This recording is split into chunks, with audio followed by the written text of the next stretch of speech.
Welcome.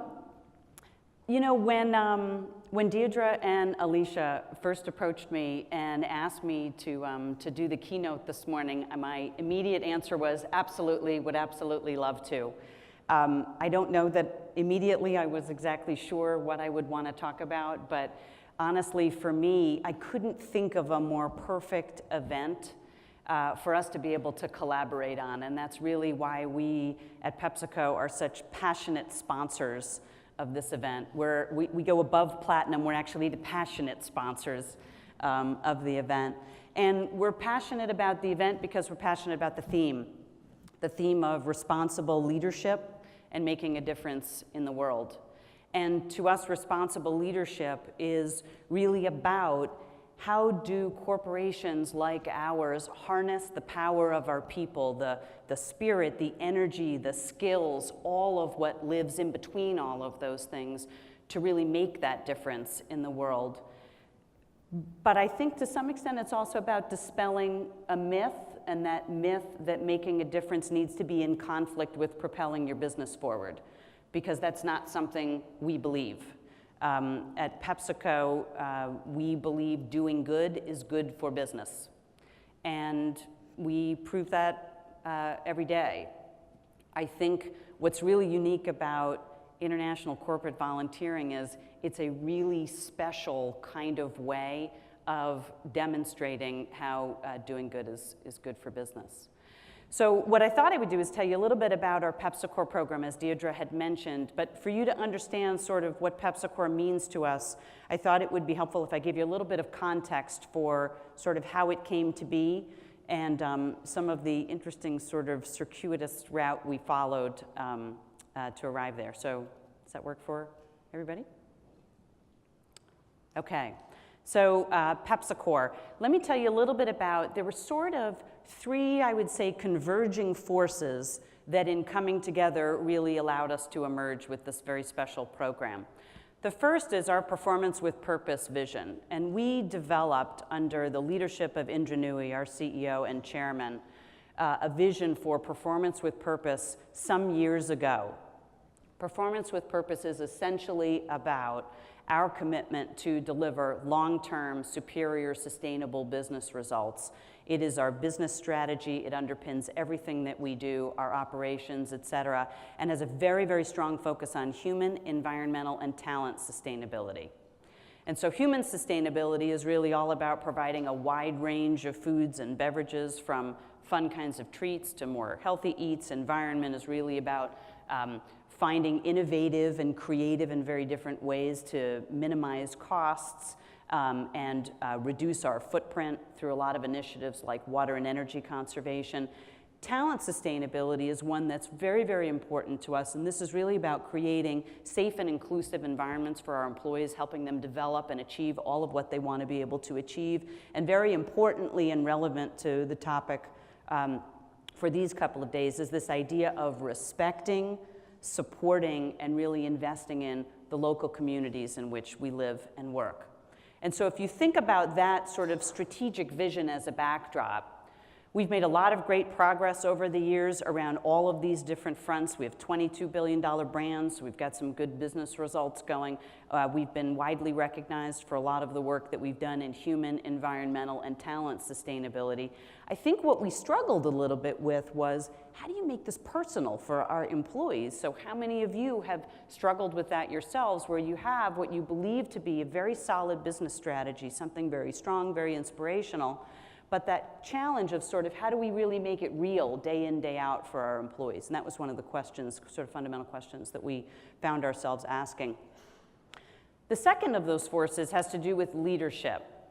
And if you think about, go back a couple of decades to think about how we would have characterized strong leadership and the kinds of skills and experiences that would lead to really strong, superior leadership skills. And so I'm probably exaggerating a little bit on the left side to make the point, but whereas in the past things like how long you'd been with the company, whether, what size chair you were sitting in, whether you were the loudest voice in the room, et cetera. Many people who stayed with the same company for years and years and years and years, really all about sort of the quantity of what you knew and how long you'd been around Again, slight exaggeration, just to make the point. But if you really think about how that's evolved over the years, you look today at a very dynamic operating environment, all of what we face day in, day out to really be competitive, be in a winning position, and what's the kind of set of leadership skills that we really need to develop for our people to be able to operate in that environment. It's a very, very different environment. It's things like strategic agility and adaptability. It's things like being able to, on the fly, solve problems, influence and align people over whom you have no direct authority.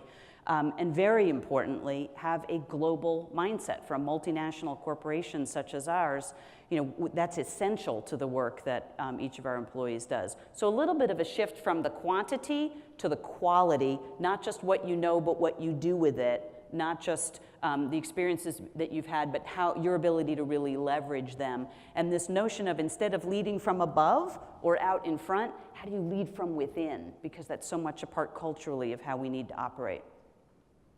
So the question that we had was, what's the best way to really build this next generation of strong leaders within our system?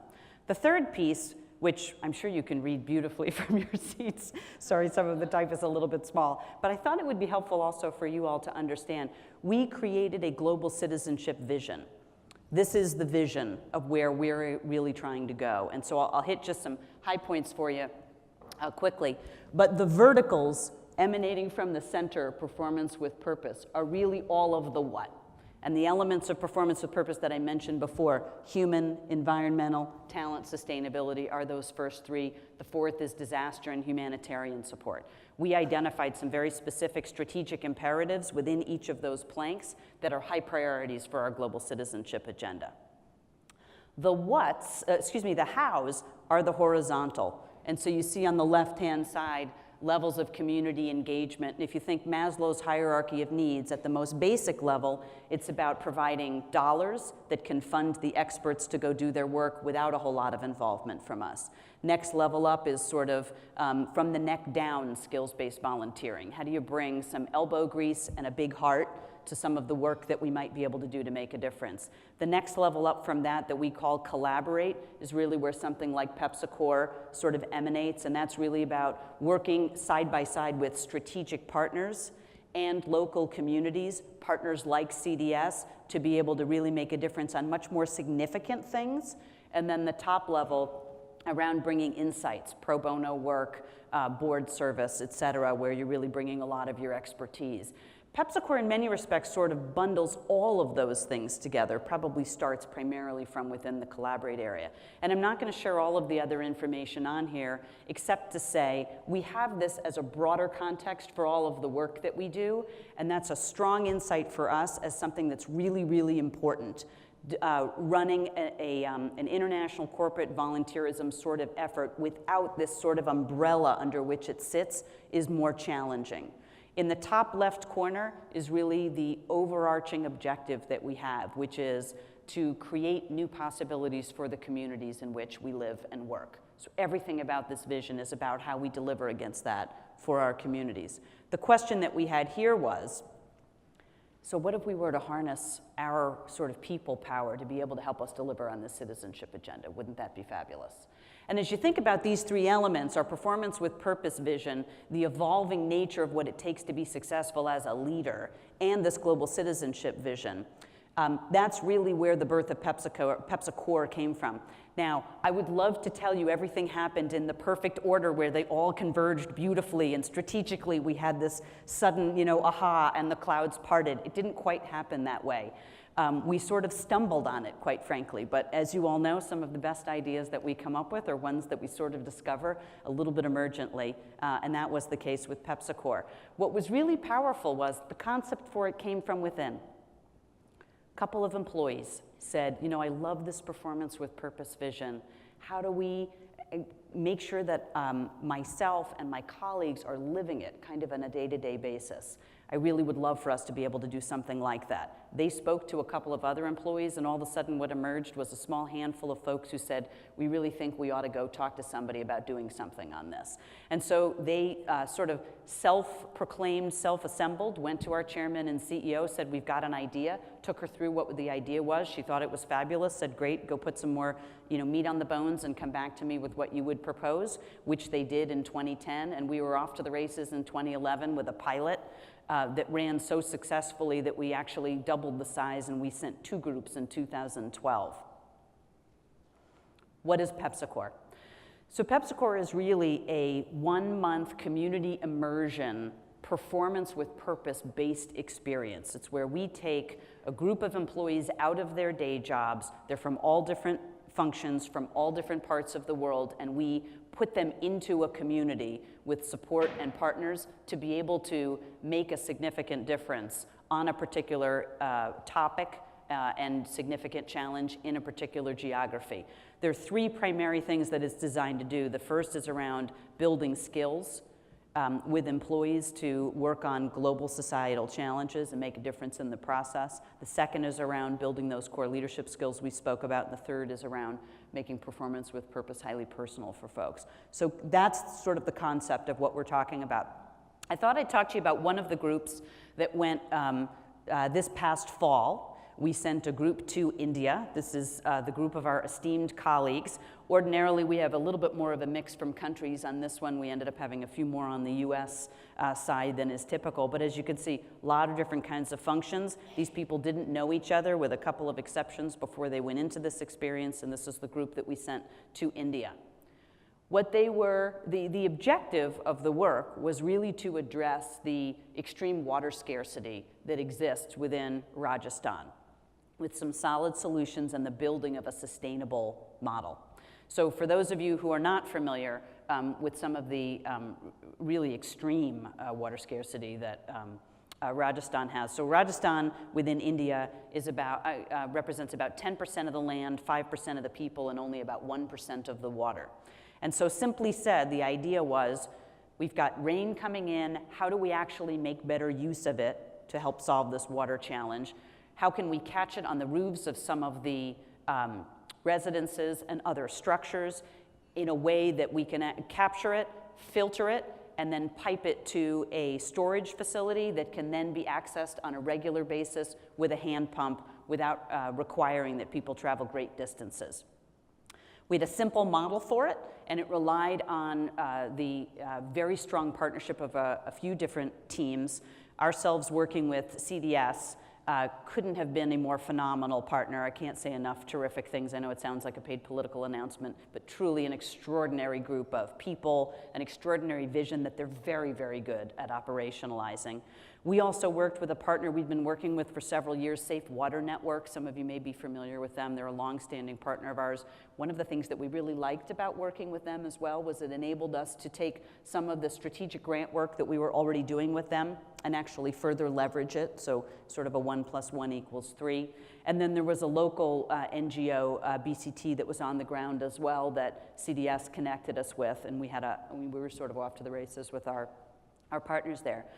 But as is always the case, when you get there, it's not always exactly what you thought it was going to be, right? So in reality, some of the challenges that the team really faced were that the catchment areas on top of these structures were really not working all that efficiently.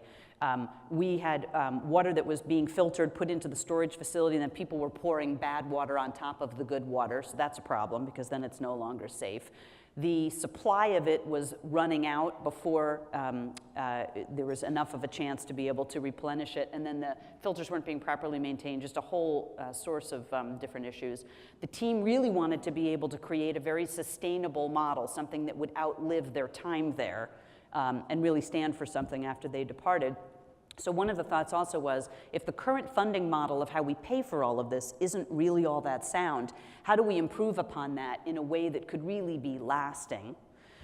We knew that the community members were not actually sold on the idea of why this was all that important to begin with. So one of the tasks was, how are we actually going to build their understanding of good water versus bad water? Why does it matter? Why is it important to drink filtered water? What happens if you're not drinking filtered and sanitized water. And it seems like such a simple concept for those of us who have grown up with clean, safe water.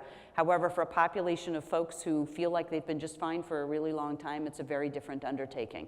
And that was sort of sobering for folks, needing to think through how exactly we were going to do that. And we knew that we were going to need to engage folks on the ground, local NGOs such as BCT, to help us do this work. So, true to form, the group comes together, rolls up their sleeves, and says, hey, let's get after this. So week one starts to look like a bunch of individual people all working against what they think they ought to be doing. At the end of week one, a lot of not surprising ahas around, we're not going to be able to do everything that we need to be able to do in the amount of time we've got if we're all moving in different directions. How do we come together, take a much more structured approach, really think about dividing and conquering? If we work really as a group, if we can then train the trainer and get some of these other folks, the local NGO, to act as extensions of ourselves, we can get to more people faster, we can accomplish more in a shorter period of time. And while it sounds a little bit like a blinding flash of the obvious, I'd still say it's worth pausing and thinking about, in this kind of a situation, how familiar does that sound?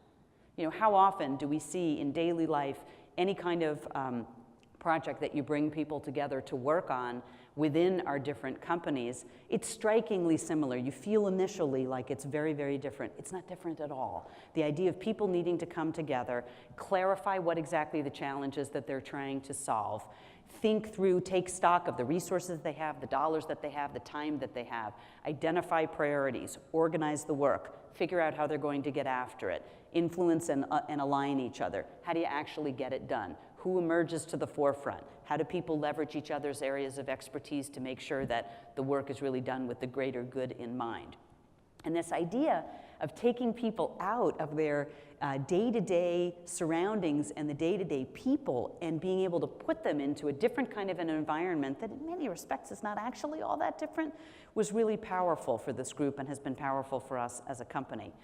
Add to that the idea of global immersion and just the opportunity, really rare and wonderful, to be in a part of the world that you are not familiar with people you don't know as well, and really gain a true firsthand, highly personal appreciation for the differences and the challenges, which is so important for particularly global leadership.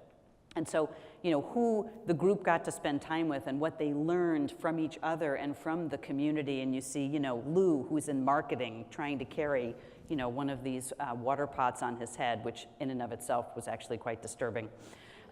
Just a tremendous experience and something that is so, so difficult to really replicate. And so one of the things, in addition to the some of the practical skill building, was really what happened to the team over that period of time. Because it's funny, if you really look at the pictures and you look when they arrived at the sort of separateness of all of them, a lot of space in between the people, sort of polite smiles and, hey, we're in this, don't really have any idea what exactly that means, but we're here and we're happy about it. And this group really came together as a team. They're all touching each other, their shoulders are against each other, they're relaxed, they're happy, and really came together as a team, but also each and every one of them as independent leaders as well. And some great discoveries for all of them. These are their words, not mine, but professionally, one of my favorites is they would tell you it changed forever their feeling of what a team could accomplish, the possibilities of what they could accomplish together. And it's things like that, those kinds of discoveries that are so priceless in this kind of an experience and that are really hard to get in day-to-day work. So a sense of resilience, improved communication, et cetera. And then you look at some of the real personal experience that they gained and the difference it made for them, global perspective. Humility came up constantly for the different groups that we've done this with, a real sense of I listened, I learned, I experienced, I understand, I appreciate, I value, those kinds of words that are a little bit harder to come by. And the last one, they really whet their appetite. They really want to be able to do more. So that's the group that went to India. Really quickly, there was another group that we sent in the fall within the US to Albuquerque, New Mexico. Very different set of challenges. You can see, again, highly diverse group of functions, group of countries represented here. We were working with a Native American Indian population, a large portion of which had actually left the Pueblo reservation and had moved into the cities and was experiencing great isolation because they're sort of shunned by the reservation, but they don't receive regular services from the city, and they're sort of in that middle ground, which is very difficult. And there were a host of different issues that this population was faced with that we wanted to be able to help with. One of the most pressing was their sort of declining health and well-being. And so when you think about this land that they're living on that is so rich that they could be doing more with, and all of what their culture stands for, we were taken aback by the declining health, the obesity, the diabetes, some of those things that we're all so familiar with. And the structure of that program was really quite different than the one that was in India. And this was really all about how do you create a healthy, thriving garden. So this was more about sustainable agriculture with a bent towards improving the healthful quality of the lifestyle of these folks. Excuse me. And so the group came together to actually create a garden, and they plotted the original design of the garden, and then in learning about the culture and the people that they were spending time with, one of the things that they learned was the sort of sacred nature of the circle, and the idea that everything happens in a circular fashion within the Native American Indian culture. And so ultimately they adapted the plans to be more circular in nature so that the folks in the community could move around the garden within that within a circular manner. But there was a highly technical element of it as well, really thinking through how are we going to use existing gardens, how are we going to use new gardens, a phase one, a phase two, ultimately intending to yield 500 servings, 125 pounds of food within various types of foods. The group got so jazzed by the opportunity, they actually went above and beyond and created cookbooks and recipes on how you would use some of these vegetables that folks hadn't grown before with other ingredients to have them taste really good. The reflections from that team, very, very similar, and similar kind of experience, similar kind of ahas and learnings and skills that they gained, but different kind of project, right, in a different part of the world with a different problem that they were solving. So whether you look at it in some of the sort of softer ways or you look at it in hard data, what we found is that these kinds of programs have achieved extraordinary measures that are really difficult to replicate in other ways, and in particular to replicate in other ways that last, that endure. Not, I read a book, I can remember it long enough to be tested on it, but really I experienced this, I lived it, it's going to stay with me forever and change forever the way I operate and the way I lead. We've had a couple of key learnings as well, and things that we're incorporating. From a project-focused standpoint, what we found is that having a very strong focus and linkage to our global citizenship agenda is key. We started out with a handful of things that we thought the PepsiCo projects should always focus on. It sort of overlapped with, but was not synonymous with, our global citizenship agenda. We actually transitioned, and now every project that we do has to fall within that global citizenship agenda, and so that functions as a really important kind of glue for all of the work that we do with PepsiCo. From an experience standpoint, we learned that having a resident expert in the area of focus for the project on the ground during the project is really, really important. That it's important for people to understand the nature of the project, what their resources will be, and how it will work in advance so that everyone gets on the ground with the same sort of vision for how the experience is going to work. An interesting learning was also making sure that everyone is staying together in the remote location and spending all of their time together is really key. We had one project along the way where folks had the ability to stay in a hotel. Very, very bad idea. It was a great learning, one of those blinding flashes of the obvious, but so much of the experience is how much time people are spending together day in and day out, and that was a big win as well. From a partnership standpoint, having someone who really knows how to do this well is critical. We are a food and beverage company. We're very good at what we do. This is not our area of expertise. So having the ability to work with an organization like CDS and others who really know how to do this well, it takes a great deal of effort on their part to make it look effortless when we're actually putting the people on the ground. And you don't want to create challenges for folks. You want them to get out of it as much as they can. Also leveraging, as I mentioned, with someone like a Safe Water Network in our case, being able to sort of piggyback on partners and projects that we're already working on enabled us to sort of maximize the investment that we were already making with some of our strategic grant work. And then from a sustainability standpoint, kind of making sure that the impact is enduring, the opportunity to sort of keep our local people involved as well is very important. So when you think about it, we're sending, we do business in so many different countries. We send a group of people into Rajasthan. Having our local India team in Rajasthan be part of that project, working alongside our folks, enables them actually to be in a really unique position to be able to then carry some of that project forward, maintain some of those partnerships, keep us visibly linked to what's happening now in some of those areas so we have a sense of whether that great work is continuing. And then lastly, our alums from this program can't get enough of this. Our phones are ringing off the hook constantly. How can I help? What can I do with the team?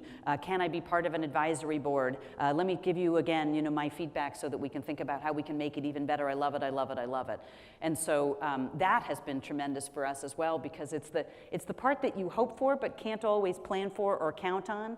You're just so pleased when it occurs, this sort of groundswell and organic sort of building of the energy around performance with purpose, and particularly this program. And so we do have challenges where we have a whole lot of applicants each year. The way we run the process is you apply and there's a set of criteria, and we move people through that process each year.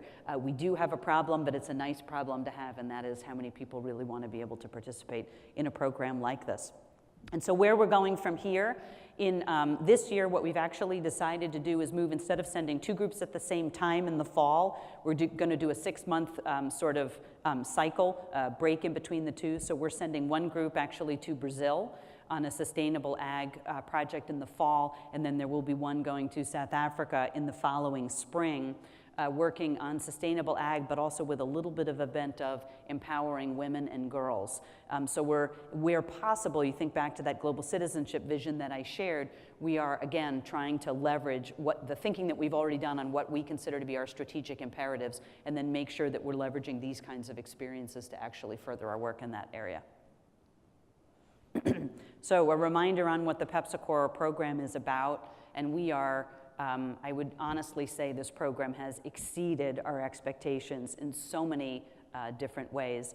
And if you go back to what we talked about with leadership and the kinds of skills that really need to be developed, it delivers those and then some. Because some of the ones that don't always make the radar screen but are so critical to the long-term success and honestly personal fulfillment of so many of our employees, as well as a result of the long-term success, the success that our company ultimately reaps from that, whether it's morale, skills, business results, personal and professional fulfillment. There are other things like ability to really challenge conventional wisdom that is really hard to do if you're in the same environment you're in and day out. People's ability to, you think about how many times are you in a discussion and someone around the table says, we tried that 5 years ago, never gonna fly. These are groups of people who've been put into other circumstances where they've come away really feeling like, you know what, anything is possible. And I know that might sound cliche, but it's actually true. And they come back with a renewed sense of what those possibilities can be, and a different way of thinking about how to inspire others because they themselves are inspired. And so I would encourage all of you to really give serious consideration to these kinds of programs. For those of you who are already in this space as we are, I commend you. For those of you who may not be and who may be kind of dabbling with the idea of maybe putting your toe in, I would say put that toe in. It's a phenomenal experience. In so many ways, this program is the gift that keeps on giving for us. And if I go back to what I opened with around our real, our feeling really that doing good is good for business, that is a conviction of ours, and this program, I think, so deeply exemplifies that. And my last thought is just a genuine, heartfelt thanks to our partner in crime. We couldn't do it without them. They're just a tremendous partner and help us do some of this work in the most effective possible way. So many thanks to to them as well.